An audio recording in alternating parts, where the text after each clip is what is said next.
नमस्कार मित्र हो. मी कवयित्री, लेखिका आणि शिक्षिका अर्चना सुतार पाचवड. सर्वप्रथम गप्पा जगाच्या आणि कविता अर्चनाच्या या माझ्या यूट्यूब चॅनेलवर आपणा सर्वांचे सहर्ष स्वागत आहे.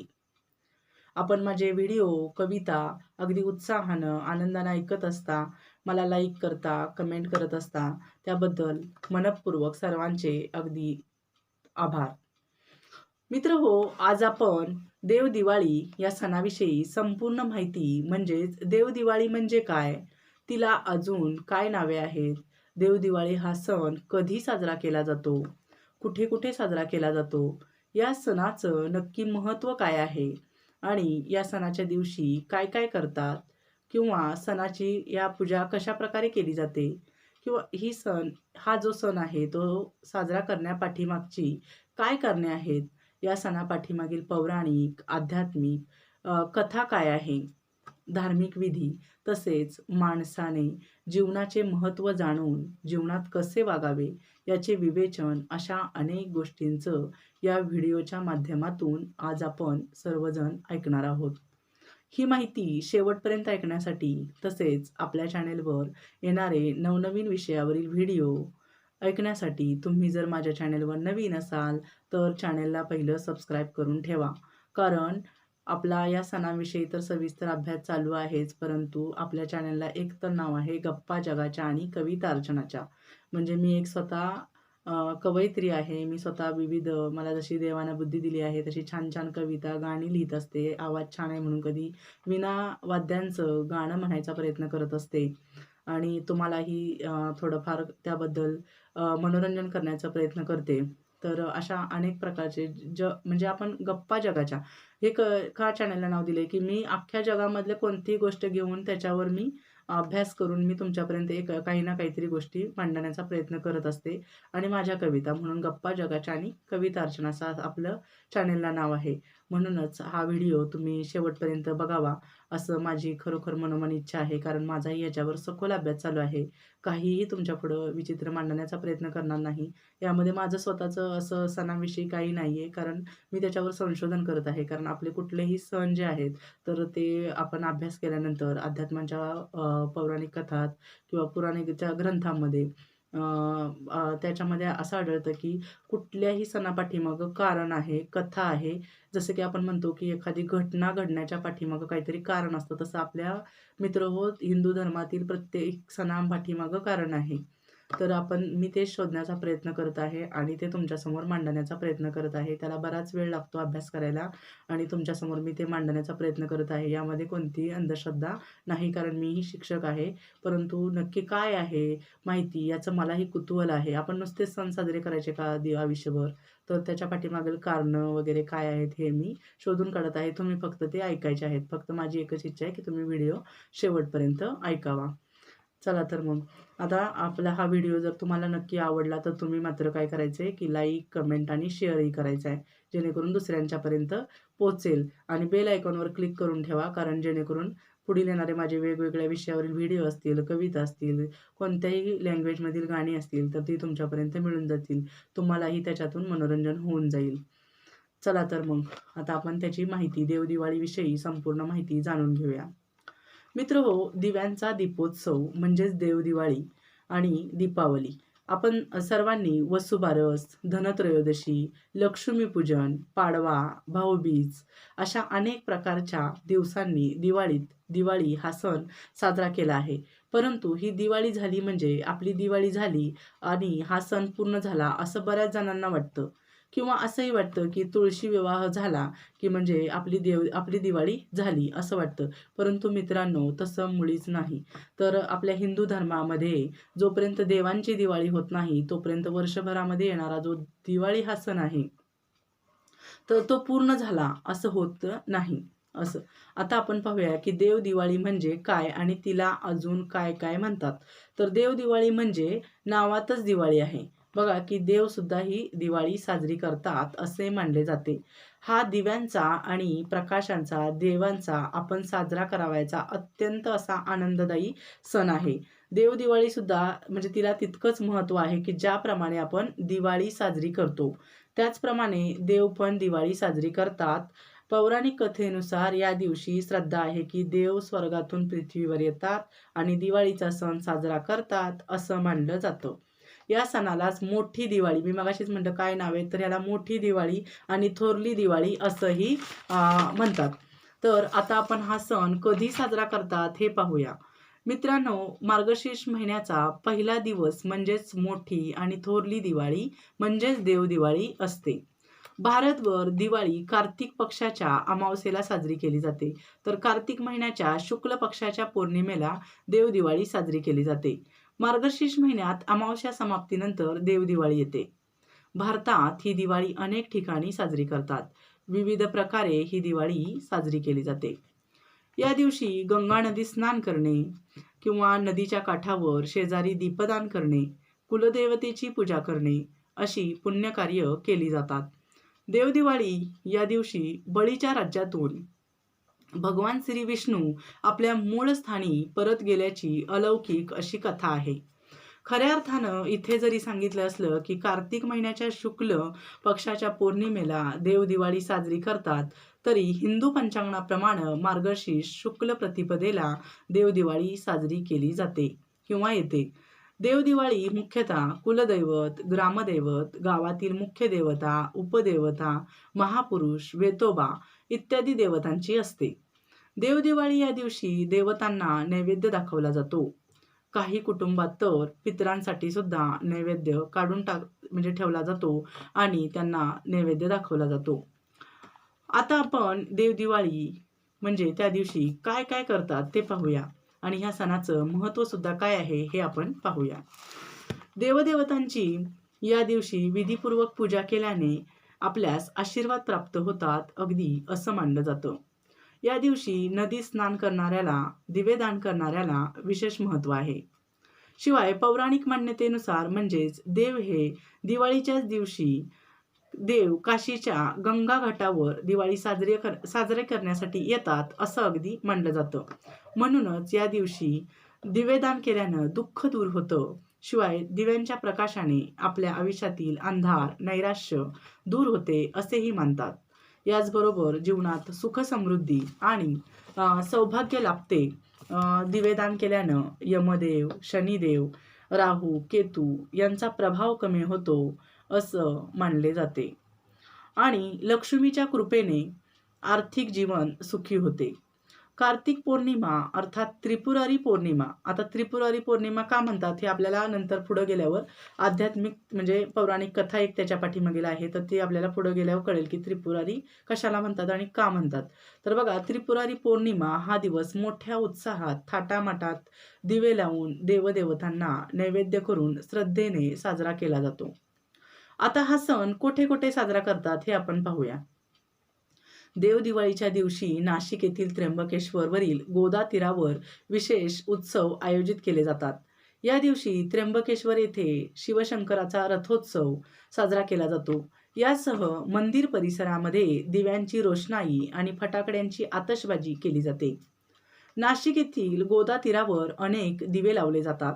या व्यतिरिक्त देव दीपावली खंडोबाच्या देवस्थानामध्ये साजरा केला जाणारा एक मोठा असा उत्सव आहे. मार्गशीर्ष महिन्याच्याच पहिलाच दिवस म्हणजे खऱ्या अर्थानं देव दीपावली किंवा थोरली दिवाळी होय. या दिवशी खंडोबाच्या देवळातही दीपोत्सव करतात. पुन्हा या दिवशी बघा 6 दिवसांची केली जाणारी सठ म्हणजे मल्हारी नवरात्रही सुरू होते. 6 दिवसांची ही नवरात्र असते. जेजुरी येथेही हा सण मोठ्या उत्साहात साजरा केला जातो. 6 दिवस नंदादीप लावले जातात. काशी येथील घाटावर तर असंख्य दिवे लावले जातात.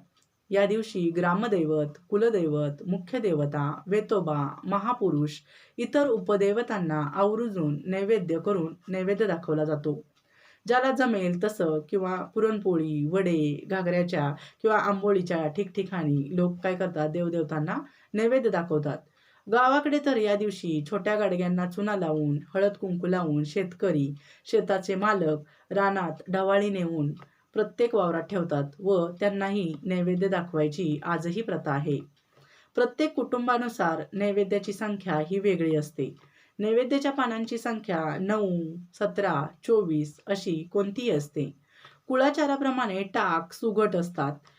त्यानंतर मार्गशीर्ष शुद्ध प्रतिभेपासून शुद्ध षष्टीपर्यंत पंचाषष्टीमीची जी 6 दिवसांची मल्हारी नवरात्र जोरदार लोक साजरी करतात. सटीला बाजरीची भाकरी आणि भरीत नैवेद्याला असते. ते तळी उचलणाऱ्या मुलांना, खंडोबाला आणि कुत्र्याला जी रोट देण्याची खायला म्हणजे पद्धत आहे.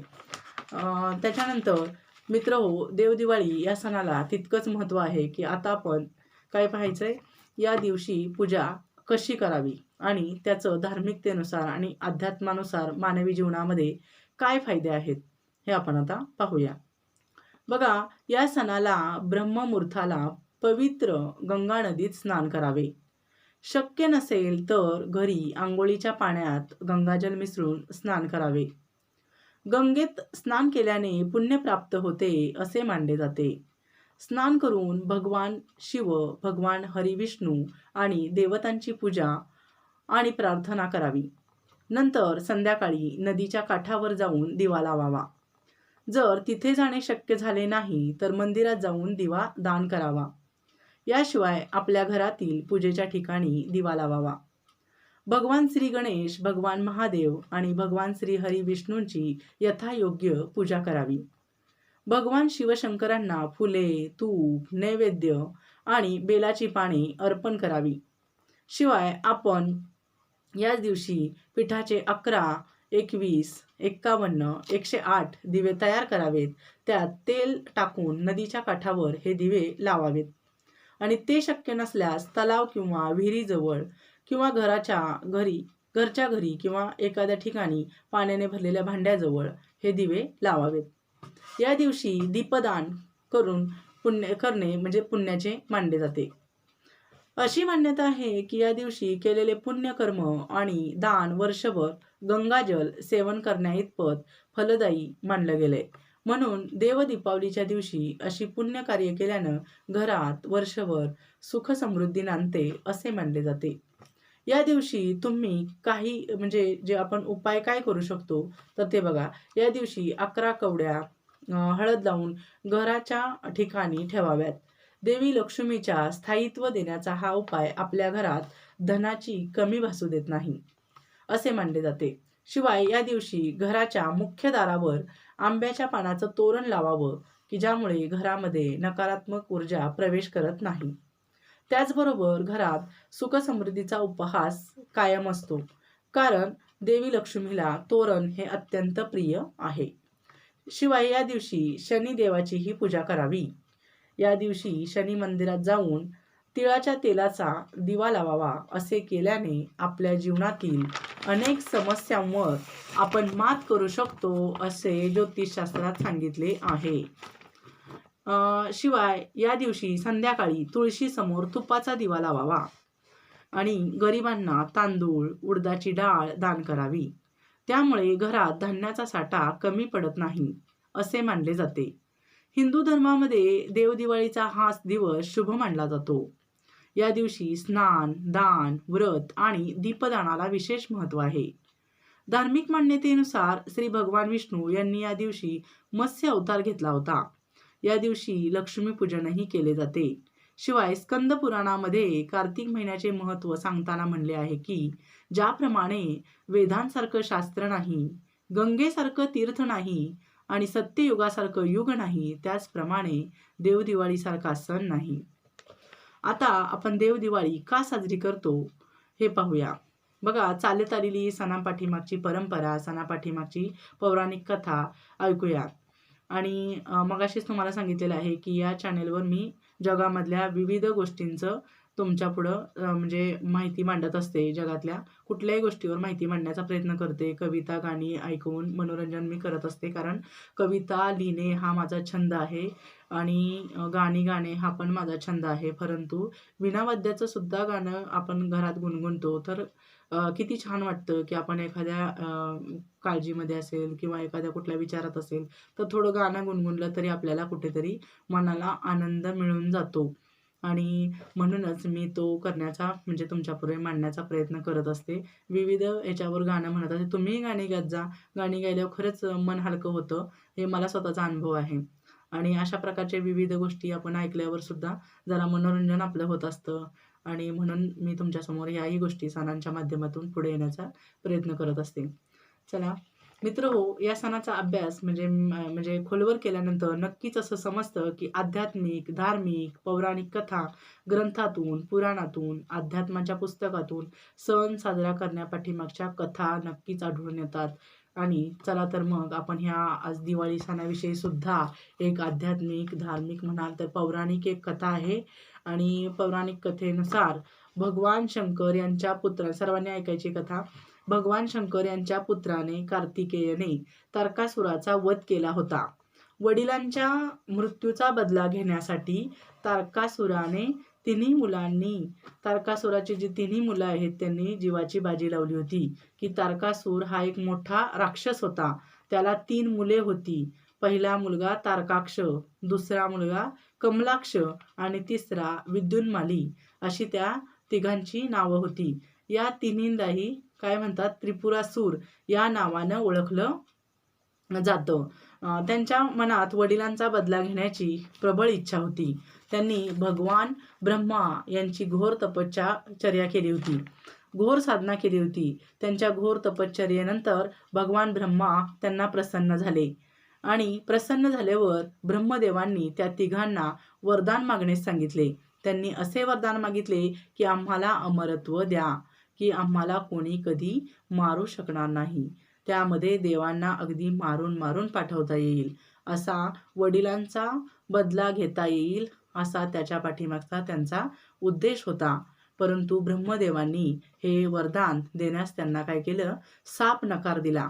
अमर होण्याचं वरदान ब्रह्मा म्हणाले की मी देऊ शकत नाही. मग त्यांनी असं सांगितलं की 3 शहरे निर्माण करा की जी हवेत अदांतरी फिरत राहतील. जसे ग्रह ब्रह्मांडामध्ये सतत फिरत असतात, अगदी तसे ब्रह्माजींनी ठीक आहे असे सांगितले. परंतु वरदान देताना एक अट घातली, जर फिरता फिरता ही नगरे तिन्हीच्या तिन्ही एका सरळ ओळीत दिशेत आली तर नष्ट होतील आणि या तिन्ही नगरांचा नाश करणारा असंभव असेल, जो असंभव बाणाने हे सर्व काय करेल, नष्ट करेल. तेव्हाच तुम्हा तिघांचा अंत होईल. त्यांना हे मान्य झाले. मग वरदान मिळाल्यानंतर हे राक्षस चांगल्या माणसांना, देवदेवतांना अगदी त्रास देऊ लागले. बघा आता त्यांना वरदान दिलं एवढं आणि ते मात्र देवदेवतांना आणि माणसांना त्रास देऊ लागले. कारण ते राक्षसच हो शेवटी. सर्व दुनियेवर काय करू लागले, राज्य करू लागले. आणि त्या तिन्ही म्हणजे नगरी अशा होत्या. पहिला होता तारकाक्ष, त्यासाठी सोन्याची नगरी दिली होती. दुसरा होता कमलाक्ष, त्यासाठी चांदीची नगरी होती. तिसरा होता विद्युन्माली, त्यासाठी लोखंडाची नगरी होती. तिन्हीच्या तिन्ही नगरी सांगितल्याप्रमाणे ग्रहांसारख्या हवेत तरंगत अगदी फिरत होत्या. आता जेव्हा त्यांचा उत्पात वाढत गेला तेव्हा खरोखरच देव वैतागले. सर्व देवगण ब्रह्मदेवांपाशी गेले आणि असले वरदान दिल्यामुळे असले अघोरी संकट आले आहे असे त्यांना सांगितले. तेव्हा त्यांनी भगवान ब्रह्मांनी भगवान शंकरांकडे पाठवले. तुम्ही त्यांच्याकडे जावा, ते उपाय काढतील असं त्या असुरांना सांगितलं. भगवान शिवाने माझी अर्धी शक्ती घेऊन जावा आणि तुमचा वाद तुम्ही मिटवा असं सांगितलं. त्यांनी ही शक्ती उचलायचा प्रयत्न केला पण ते कोणालाच जमले नाही. परंतु त्यांचा उत्पात जास्त वाढल्याने मात्र दुराचार, अधर्म वाढल्याने भगवान शंकरांना मात्र स्वतःच यावे लागले. परंतु ब्रह्मदेवाने त्यांना दिलेली अट सुद्धा भगवान शंकरांना पूर्ण करायची होती. त्यांनाही प्रश्न पडला, असंभव बाण कुठून आणणार? म्हणजे जेव्हा जमीन बघा काय झालं की जमीन, पृथ्वी स्वतः रथ झाली, चंद्र आणि सूर्य खांब झाले आणि पर्वत धनुष्य झाले. वासूच्या नागाला धनुष्याचं टोक बनवलं. भगवान विष्णू जे आहे ते स्वतः बाण झाले, ज्याच्यात अग्नी आणि यम पण सामील झाले. आणि तेव्हा ही तिन्ही नगरे सरळ एका रेषेत आली तेव्हा असंभव की जे एवढं मोठं हत्यार बनवून भगवान शंकरांनी ते त्रिपुर म्हणजे तिन्ही नगरे नष्ट केली. म्हणून भगवान शंकर त्रिपुरारी म्हणतात. मग अशीच तुम्हाला सांगितलं की त्रिपुरी पौर्णिमा म्हणजे बघा की हे भगवान जे शंकर आहेत त्यांनी या असुरांचा तिघांचा म्हणजे तिघांचा नाश केलेला आहे, त्यांना नष्ट केलेला आहे आणि म्हणून भगवान शंकरांना इथं त्रिपुरारी म्हटलेलं आहे. आणि या मोठ्या संकटातून सर्वजण मुक्त झाली म्हणून देव दिवाळी साजरी करतात असं मानलं जातं. की राक्षसांचा पाडाव केला आणि सगळी जनता, माणसं, देव सर्वजण मग त्यामुळे संकटातून मुक्त झाले आणि मग त्या संकटातून मुक्त झाल्यामुळं आनंद साजरा करण्यासाठी देव स्वर्गातून पृथ्वीवर येतात आणि देव दिवाळी साजरी करतात असं मानलं जातं. काशीमध्ये भगवान शंकरांच्या नगरीत आजही धूमधाममध्ये देवदिवाळी साजरी केली जाते. अशा प्रकारे देवदिवाळी साजरी करण्यापाठीमागील पुराणात म्हणजे कथा आढळते. मित्रहो, परंतु ज्यांनी ही कथा बनवली, लिहिली त्या पाठीमागेही आजच्या जमान्याशी देवदिवाळी सण जोडलेला आहे. त्रिपूर म्हणजे तिन्ही लोकांशी जोडलेली ही कथा आहे. सोन्याची नगरी, चांदीची नगरी, लोखंडाची नगरी. सोने म्हणजे काय तर धन, संपदा, अमरत्व. जेणेकरून असं माणसाला वाटतं की सोनं म्हणजे धन, संपत्ती आपली ती, की जेणेकरून आपल्याला असं अमरत्व जणू काही मिळालंय, माझ्याकडे इतकं सोनं असेल म्हटल्यावर.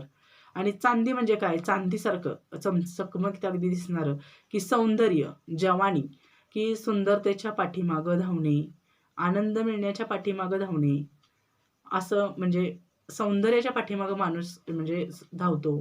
परंतु मित्रहो, सौंदर्य हे चिरकाल टिकत नाही हे मी पुढे सांगते.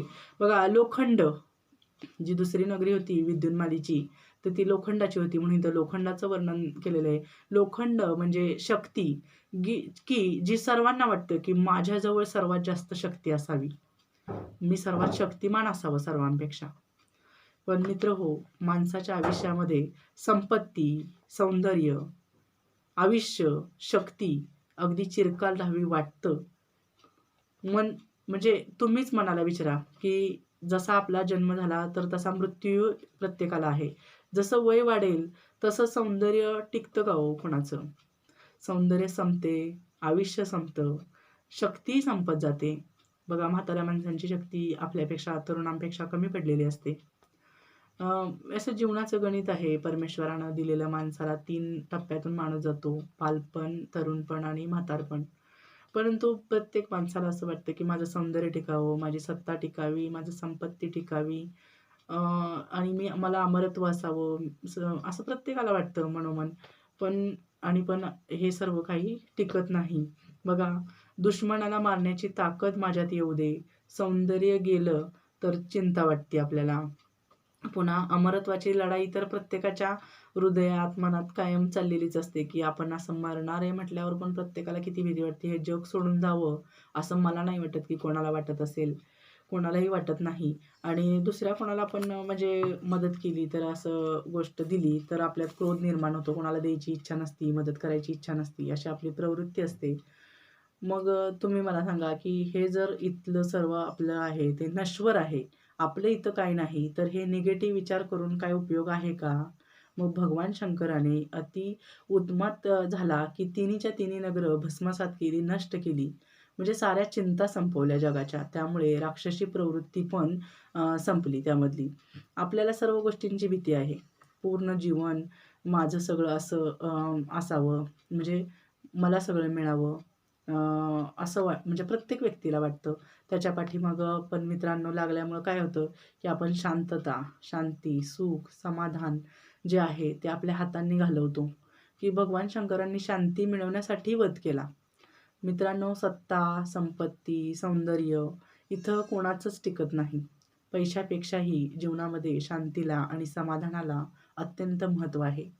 शांतता जीवनात पाहिजे. या दुनियेत काहीच अमर नाही. हे प्रत्येकजण माझं-माझं करत असतो. अ, पण हे आपलं या जगात खऱ्या अर्थानं काहीच नाही. उदाहरणार्थ तुम्हीच बघा, की 25 वर्षापूर्वी मोठ्या-मोठ्या कंपन्या होत्या. तर त्या पण आपल्याला आज बघायला मिळत नाहीत. तर त्या नष्ट झालेल्या आहेत. मोठमोठी राजनैतिक घराणी होती. आता तुम्हाला सर्वांना माहिती आहे, की राजनैतिक घराणी होती, राजेशाही पद्धत होती. अत्यंत सगळं. परंतु हे सुद्धा काळानुसार बदलत गेलेले आहे. तर ते राजेशाही संपलेली आहे. मित्रांनो, दुनिया बदलते. बदल हा सृष्टीचा नियम आहे. की आपल्यामध्ये कुठल्या पण गोष्टीमध्ये बघा तुम्ही आता, की आता ऑनलाईन जग आलंय. असं वाटलं होतं का तरी, की आपल्याला, की ऑनलाईन जग येईल म्हणून? कोणालाच वाटलं नव्हतं. पण आत्ता ऑनलाईन जग आहे. आपण घरात बसून जगाशी बोलतो, जगाशी संपर्क साधतो. इथं बसून आपण प्रत्येक बाहेरच्या देशांबरोबर, व्यक्तींबरोबर आपण इथून घरातून व्हिडिओ कॉलद्वारे बघू शकतो, बोलू शकतो. इतकं ॲडव्हान्स जग. पण मित्रांनो, ह्यातही बदल होऊ शकतो, होणार. हा सृष्टीचा नियम आहे. ह्याच्यापेक्षाही पुढं आपण जाऊन दुसरं काहीतरी येणार. हे म्हणजे चालू आहे. बदल हा चालू आहे. त्यापेक्षा बघा, की जीवनामध्ये तुम्ही काहीतरी नवीन करून दाखवा. नवीन करा. लोकांचं हित साधा आणि चांगलं करण्यातच चांगलं जीवन आहे. ह्याच्यातच खरी दिवाळी आहे. हाच देवदिवाळीचा सार आहे. त्यातून मिळणारा हा आपल्याला दिवाळीच्या सणाचा खऱ्या अर्थानं बोध आहे. प्रकाश हा गंगेसारखा, गंगेच्या प्रवाहासारखा सरळ आहे. त्याचं म्हणजे दिव्यांचा प्रकाश आपण दिवे लावतो दिवाळी म्हणलं की. तर हा प्रकाशाचं म्हणजे बघा ना काय महत्त्व आहे, की त्याचं किनारे जसे दिव्यांनी प्रकाशित केलेत, तसेच देवांसारखं आपण पण वागलं पाहिजे आणि तुम्ही वागा. खुश राहा. राक्षसी प्रवृत्ती आपल्या कोणाच्यातच खऱ्या अर्थानं नको आहे, की तेव्हाच खऱ्या अर्थानं आपल्याला दिवाळीचं रहस्य समजणार आहे आणि देवदिवाळी साजरी झाली असं जाहीर होणार आहे. नुसते सण साजरे करायचे नाहीत, तर ह्या सणांच्या पाठीमागं अनेक कथा ज्या आहेत, तर त्याच्यातून बोध असा मिळतो, की खरंच त्याच्यामध्ये पहिले नरकासूर सॉरी चूक झाली. हे जे असुर लोकं होते, तर असे असुरांच्यामुळं देवदेवतांना, चांगल्या माणसांना त्रास व्हायचा. तर अशा आता तशी पद्धत राहिली नाही. सर्व माणसेच आहेत, पण ह्या माणसांमध्ये पण आपले काही शत्रू आहेत, ते जे असुरासारखे वागतात. तर अशा लोकांनी पण आपण स्वतःहून सुधारलं पाहिजे. हे जीवन पुन्हा नाही, एकदाच आहे आणि हेच ह्या सणांच्या माध्यमातून आपण ऐकतो आणि त्याच्यातून बोध घेतो आणि घेतला पाहिजे. तरच आपण हे सण साजरे करतो. हे त्याचं म्हणजे रहस्य तर समजेलच, परंतु सण साजरं करतोय, हे नुसतं सण साजरे करायला नकोत. तर आपण ते सण साजरे करून तशा पद्धतीनं आपण जीवनामध्ये प्रत्येकानं वागलं पाहिजे. असं मला इथं सांगावसं वाटतं. चला तर मित्रांनो, मग तुम्हाला या सणाविषयी मी माहिती सांगण्याचा प्रयत्न केला आहे. सविस्तर माहिती मी तसे पहिले पहिले तर सांगितली आहे तुम्हाला मी. देवदिवाळी या सणाविषयी ही संपूर्ण माहिती मी तुम्हाला आत्ता ऐकवली आहे. तर तुम्हाला कशी वाटली तर नक्की मला सांगा. काही चुकलं असेल तर माफी करा आणि अ, पुढचा येणारा व्हिडिओ आपल्याला मिळण्यासाठी तुम्ही चॅनलला माझ्या सबस्क्राईब करून ठेवा आणि बेल आयकॉनवर एक क्लिक करा. जेणेकरून तुमच्यापर्यंत पुढील येणारा व्हिडिओ तुम्ही बघायच्या अगोदर तुमच्यापर्यंत येऊन मिळालेला असेल. चला तर मित्रांनो, खूप छान वाटलं आणि तुम्ही माझ्या चॅनलवर आहात, तर तुमचं लक्ष असतं हे बघून मला अजून उत्साहानं नवीन-नवीन व्हिडिओ बनवू वाटतात आणि असाच उत्साहवर्धक वातावरण निर्माण होऊ द्यात. तुम्हालाही तितकंच म्हणजे त्याबद्दल मी जे काही तुमच्यासमोर मांडण्याचा प्रयत्न करते ते आवडू द्यात अशी ईश्वरचरणी प्रार्थना आणि सर्वांनी सुखी राहावा. सर्वांना happy Dev Diwali, happy Dev Diwali, happy Dev Diwali. धन्यवाद.